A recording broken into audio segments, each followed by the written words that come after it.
Hi, and welcome back to Wild Women Healers Live. I am Sharon Ruedeman, the creator of Wild Women Healers. I'm a seer, a witch, a tarot reader, and breathwork facilitator and Reiki Master. And I am so excited to have you all here. Just a few announcements before we get started. I have some cool offerings coming up soon. They're sort of like in the ether, getting ready to be birthed. So if you're not on my mailing list yet, I really encourage you to subscribe to my newsletter, because that's where all of my announcements come out first. And then, of course, I put them on Instagram and everything. And then in the month of November is my next breathwork circle called Breathwork for Spell Work. And I'm really excited about it. It's about how to prepare yourself for ritual or for, casting spells, or just how to get ready for any big event or anything that you're ready to try to bring into your life. So again, join the newsletter, follow me on Instagram. Those are the ways to find out and know about those things. And that is all my annoying plugs for today. I'm really excited about the interview today. It's with Lorry Salluzzi. She is, she was my first introduction to all things mystical. She is the mother of one of my best friends, my friend Rita, who I met in college, and then subsequently met her mom. We both are from Long Island, and so we used to hang out at Lori's house, and there was always something cool going on there, drum circles or Reiki or, tarot reading. I think it was actually, I know I found my first tarot deck like when I was younger, but I didn't really, give it much thought until later. And so Lori was the first person I had ever met who was doing, was a healer for a living, was doing tarot readings and Reiki sessions as a single mom out of her home, and then later on Long Island and upstate when she moved upstate. So I'm super excited. This has been an interview I've been meaning to do for a long time. Lori was also my Reiki Master, where I took my trainings. And so stick around towards the end. That's where the interview will be. And I'm really excited to share this with you all. But before we get into that, I want to talk a little bit about the Libra new moon, which is happening today, or I'm recording this the day before, so tomorrow. And try to channel a little bit for you all before I started recording. And so I pulled the World card, and as I was doing that, I heard that things are going to start to pick up pace really quickly. And the more you let go of things, the more that the things that you've been desiring will be able to come into your life. I feel like it's a really good time to let go of bad habits, old thought processes, and also maybe just like the old ways of showing up in your relationships. Libra is, right before Scorpio season, which is death season. So it makes sense that you'd be preparing to shed. And so I also like the whole garden metaphor, as we're planting seeds under the dark moon, what are we composting? What are we fertilizing the ground with? Our old, ready to leave gunk, so to speak. Maybe it's a person, maybe it's a job, maybe it's just like a feeling. The other thought was, where have you been holding it in your body? Have you been having a lot of back pain or weird shoulder spasms? Maybe you can, like we talked about last time, speak to those parts of the body a little bit and see if you can ease and let it go a little bit easier. And so as Dr. Estes says in The Women Who Run with the Wolves, what can I give death to in order to gain more life? I probably messed that up a little bit. I always misquote things a little bit, but you get the gist. I also want to talk a little bit about, the main Libra stuff, right? I'm a Libra sun, so I think I know it pretty well. We are unfortunately cast as flaky, bad decision makers or undecisive, And it's true. If you ask me, where do I want to eat tonight? I'm going to get like really mad, you know? But I think it's because Libra is often thinking about the other, right? They're relationship oriented. They're the scales. They can see both sides of the story. Like, I find myself often saying like, well, I can see it this way and I can also see it that way. And so really, when a Libra is balanced, it's in the middle. It's what it is, right? It just is what it is, right? That's like the classic Libra feeling or motto, whatever you want to call it. It's the Justice card. So I would also maybe ask yourself, what have you been thinking is unfair? Have you been having those feelings? And how can you right side up that and just see that this is what's happening right now? The other thing is, under Justice in the tarot, under that Libra card, everything that's happening is happening right on time and for a reason. So how can you have a little bit more faith? How can you have a little bit more patience? That was another big message that was coming in, is that I have been like impatient for things that I know are coming for me soon. And I think that towards the end of Libra season, things are going to just start to like get really fast, really fast. And so the more that it's like almost like the things that you've been waiting for are going to happen. Oh, also totally stick towards the end of the interview. Lorry gives us a tarot reading for the month of October. So stick around for that. She has really some really cool insights about it. But what was I saying? Oh yeah.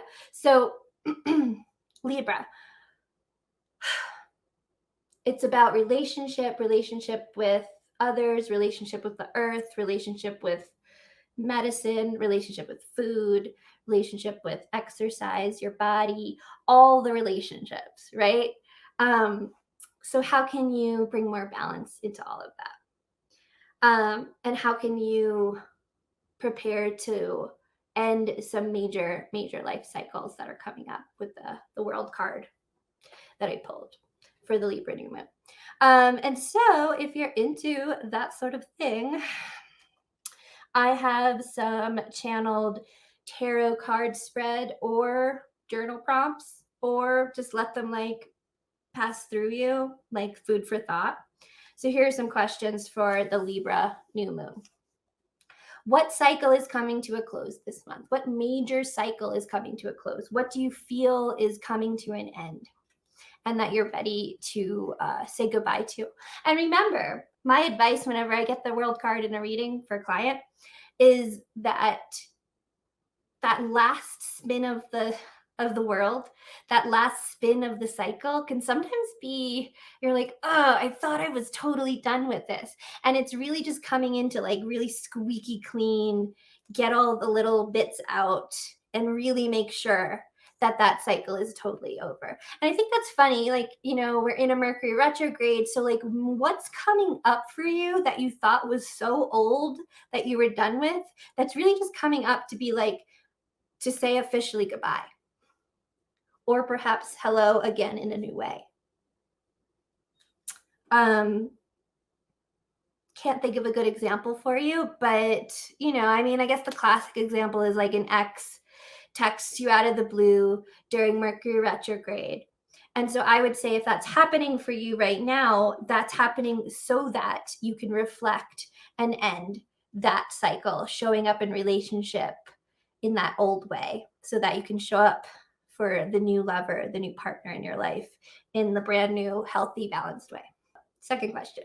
Where in my body am I holding on to these pains, these hurts, these old feelings? So it's a little bit like what we were talking about last time, maybe noticing if there's been certain tensions in the shoulders or the back, if you've been getting like skin irritations or, you know, different sensations in the body, maybe just taking a pause and asking that that part of you, who are you? What are you trying to tell me? And just have a little conversation and see if that is maybe one of the old beliefs the old ways of showing up that is quite ready to get a new job or to, maybe be let go of. Number 3, last one. How can I be more patient with myself during this transition? So that's also sort of like, how can I be more nurturing, more caring? How can I be kind to myself when I'm feeling impatient? What is something that I can do? Like, well, since we're in Libra season and, we're Venus, Libra relationship oriented, the easiest example is if you're trying to call in a partner, you're trying to call in love. How can I already give that to myself, right? Like if you're looking for somebody who is supportive and consistent and respectful, how can I be supportive and consistent and respectful to myself right now? So that, maybe that impatience is actually put into like some positive, good use.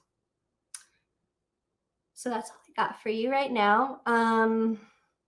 Again, if you're interested in being on Wild Women Healers Live, I have no idea how long I'm going to do these for. So far, it has been really fun.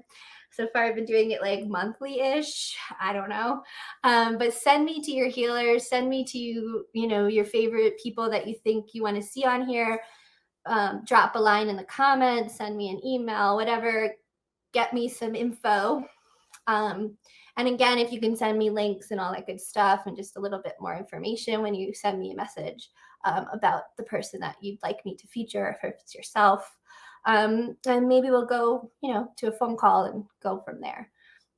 I think that's all I've got for now.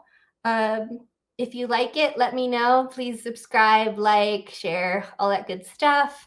And without further ado, let's get into the interview with Reiki Master Lorry Salluzzi.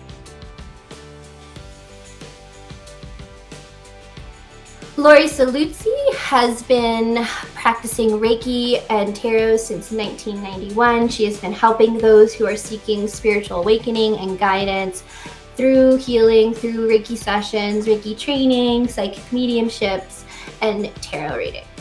During her own personal journey through surviving lupus, Lorry gained first-hand insight into the power of spiritual healing and the call to help others. Through her Reiki healings, meditation, and Reiki workshops, Lorry has helped thousands of people achieve optimal spiritual well-being and health. She has shared her expansive knowledge by teaching and certifying national and international Reiki students who themselves are now able to help others heal. Hey, Lorry, thank you so much for joining me. I'm so excited to have you here today. Could you just introduce yourself, like tell us who you are and what you do? Well, I'm really happy to be here, Sharon. Thank you for inviting me. And I'm Lorry Salluzzi, Sensei, and I'm on Facebook, so you can find me. And I'm a healer and a psychic and a teacher. And so I teach a lot of levels of Reiki, all of the levels of Reiki and different forms of Reiki as well. I invented volcano Reiki a few years ago, and that's getting pretty popular. And I do readings. I switched my hands-on healing practice to Zoom healing, and now I do both. So I have a hands-on healing practice in Kingston and Long Island, New York, and Zoom all over the world. Also, I can do readings in person and on Zoom as well. Yeah, it's so cool. So you're my, I think you were my first introduction to like Reiki and tarot way back when we first met when I was in college. Yeah, well, that was a lot of fun, right? Yeah. The drum circles in my basement and teaching Reiki to all the college people. It was cool to be into that back then, I think, in college, right? Well, I didn't know anybody who was doing it full time. Like that's what I actually wanted to ask you. Like, how did you have the courage to do that as your full-time job? Well, actually, Reiki found me because I was terminally ill in '88, systemic lupus, after my parents and 5 other significant deaths happened in my family.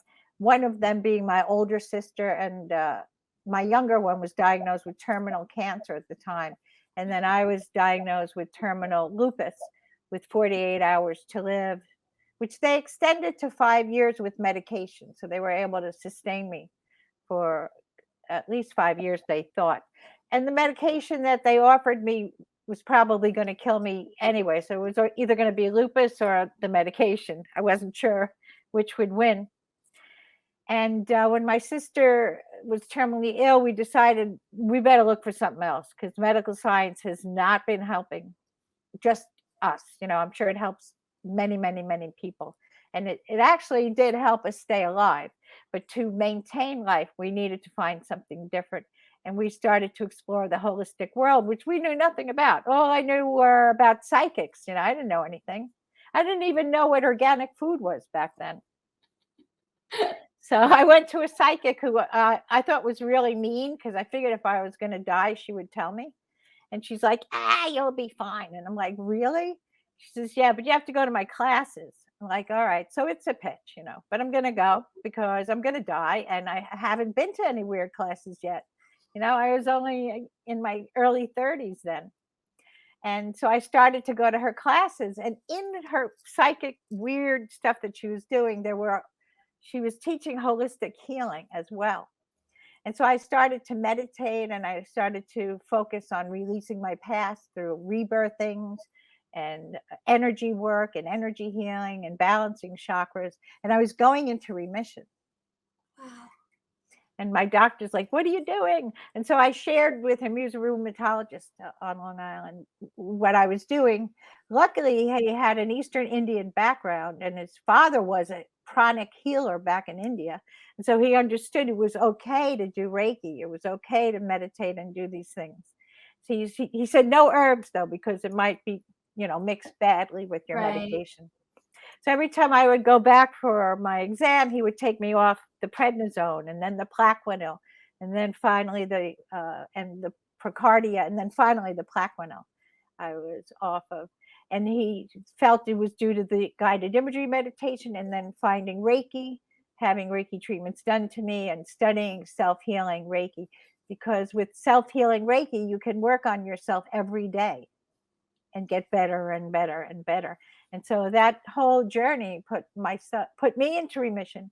And I was working with my sister at the time, doing healing on her and initiating her as a Reiki healer when I became a Reiki Master. Within months, I became a Reiki Master. And so she and I both went into remission together. Wow, that's wild. And it's a wild story. I left out all the great details. So many things happened, it was a great journey. Right. Yeah, it wasn't like a straight line, No, I was just following cues. I was like, what do I do next, God? And then they'd say, oh, go to this macrobiotic workshop. So we suddenly became organic and we're eating macrobiotic food. And that helped to go into remission. And so everything that we did along the way, whether it was scientific or not, carrying crystals around helped me feel like I was healing myself. Each crystal had a property that I needed that day. And it's an awesome journey.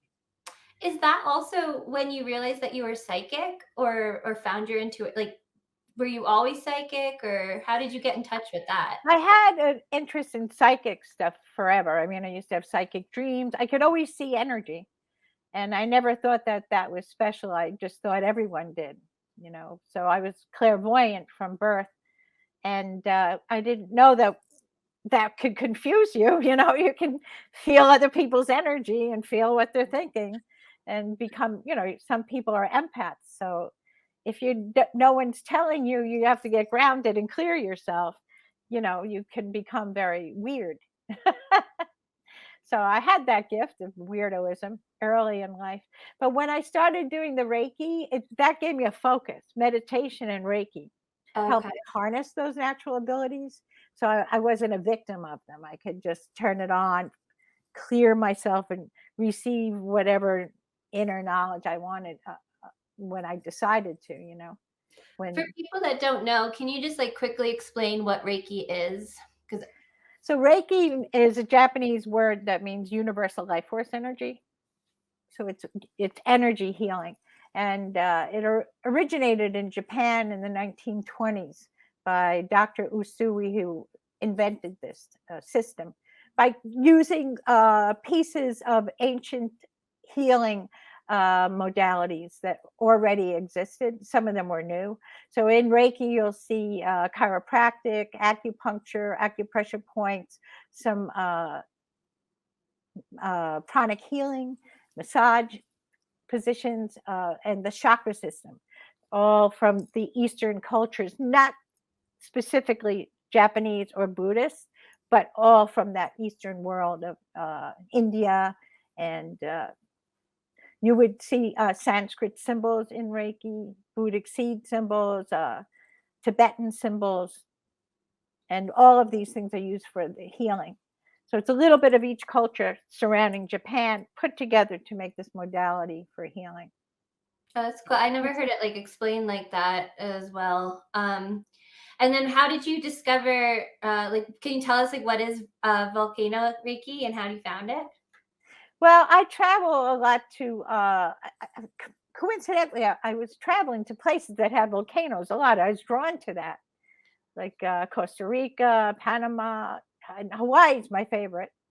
And I felt like I was opening, one day I was just opening up to seeing these symbols and knowing how to use them in addition to the Reiki symbols.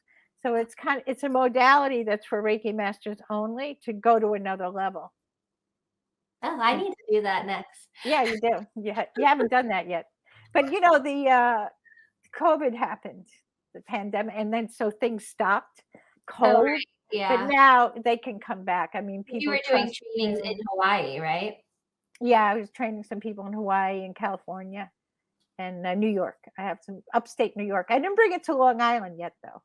No, I think I did. I think I did parts of it in Long Island also. Well, that'll be next for sure. Yeah, yeah. A lot of people are asking for it. So I love that you offer this class called Psychic Development. Can you like talk about that a little bit? Because I wanted to ask you, I know that you were born with the gifts, and I think so was I, but I didn't recognize it, as a kid. But I also feel like everybody has some form of intuition, right? Like just on varying levels, or they hear it in different ways. Is that why Yeah. you teach psychic development? Do you believe that too, or? I totally believe that the people who are drawn to my classes are already psychic, or they wouldn't be there. They'd be in the stock market or something else. They'd be bowling or something. So that's the first sign that they have a gift, is that they're drawn to it.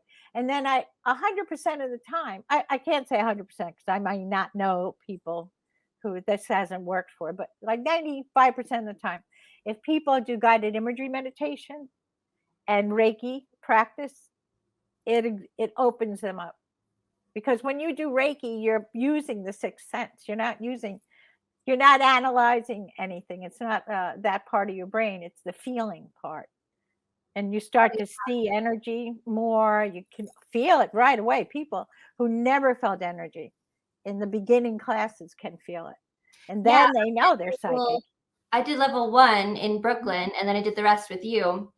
But I remember when I got initiated level 1, it was the first time I had gotten like visions here and there, like randomly, but this was like the first time I like saw one of my spirit guides, and it was just like, It's awesome. yeah, I felt like I had gotten like broken open a little bit. Yeah, it's like you find that peaceful spot, and that's the doorway for the light to come in. That's the opening for the light.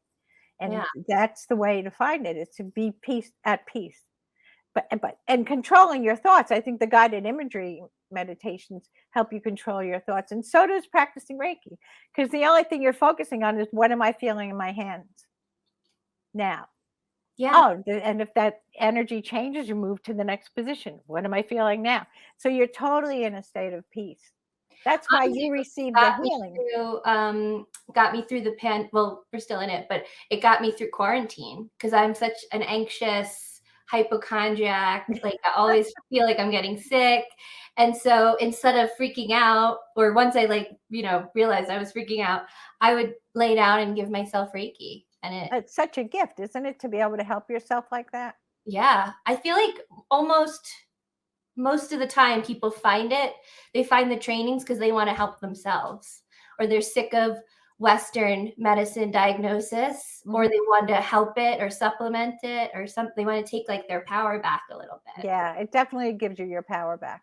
Self-healing Reiki, the level 1. And then as you get your power back, you want to help others. And that brings you to the level 2, where you're then channeling more energy and using the symbols. And it's becoming easier to do, even though it's a higher level.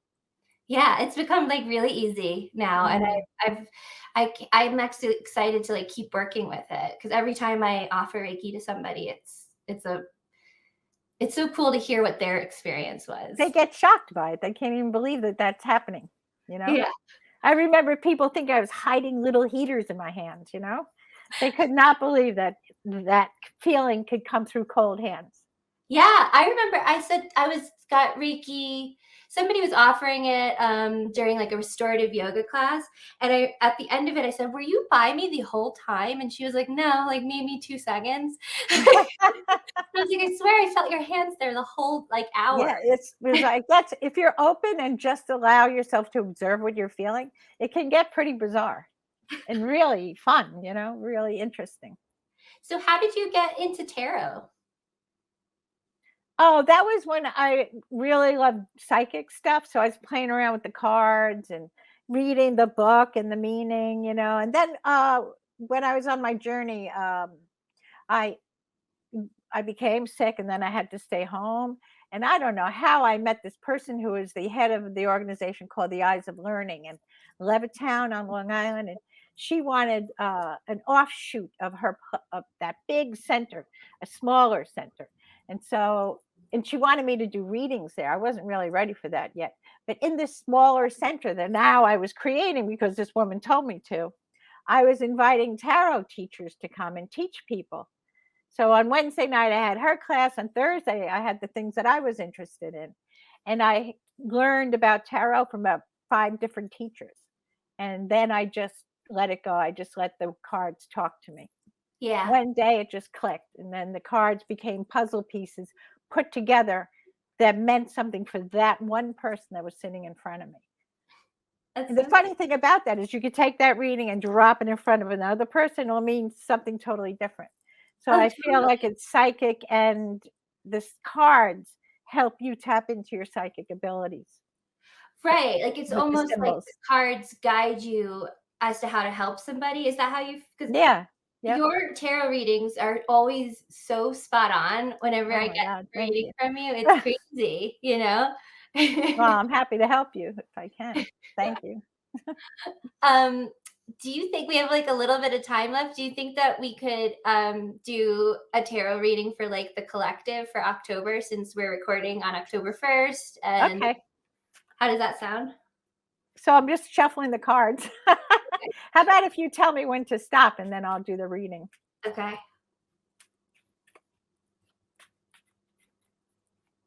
Okay. Stop.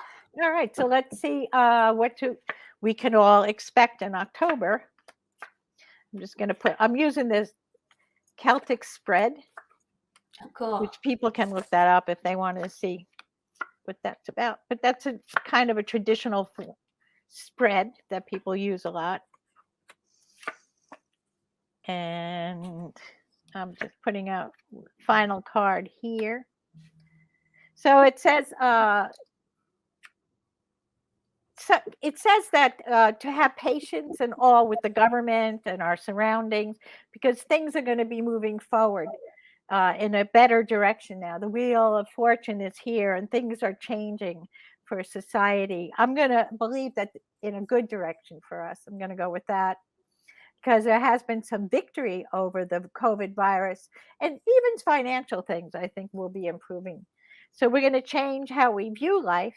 It'll be a little bit crazy, but the old way of life is coming back slowly. So it's not going to stop. I feel like we're recovering. It's a slow recovery, but we're going in that direction. And I guess this is for October. So in October, expect there to be more money for people.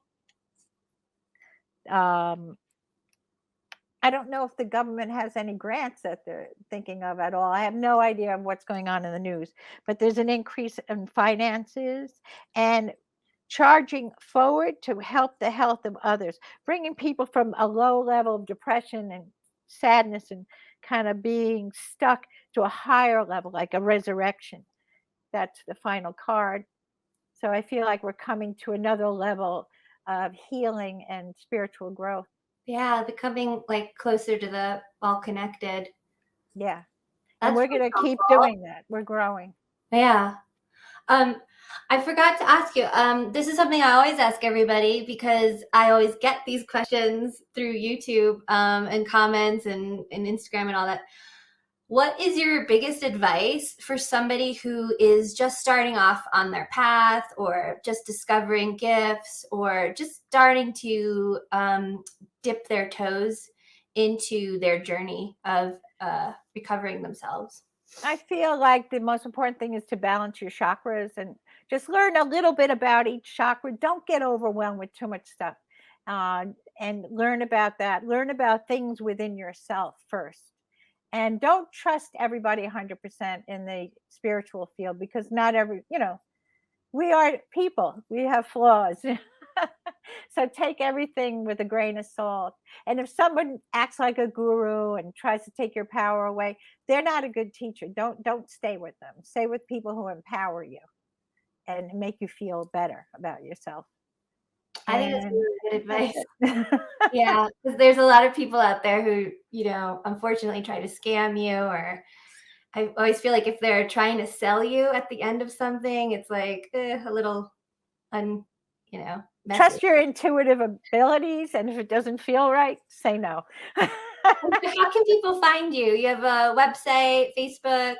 Well, my website is reikimastersensei.com, one word. And Facebook is Lorry Salluzzi. Perfect. And that's it. I think you can find me with Lorry Salluzzi. Google it. And I think so. Yeah, you're about 30 pages of something. Don't believe everything you read, though. I'll put the links up for you, too. Okay. Thank you. Awesome. Well, thank you so much. It was like such a pleasure to connect with you like this. Like, we get so much fun. all the time, but I don't always get to ask you these kinds of questions. That was great. Thank you so much. I had a good time, and I'm always available if you want me to come back. Thank you. So thank you very much.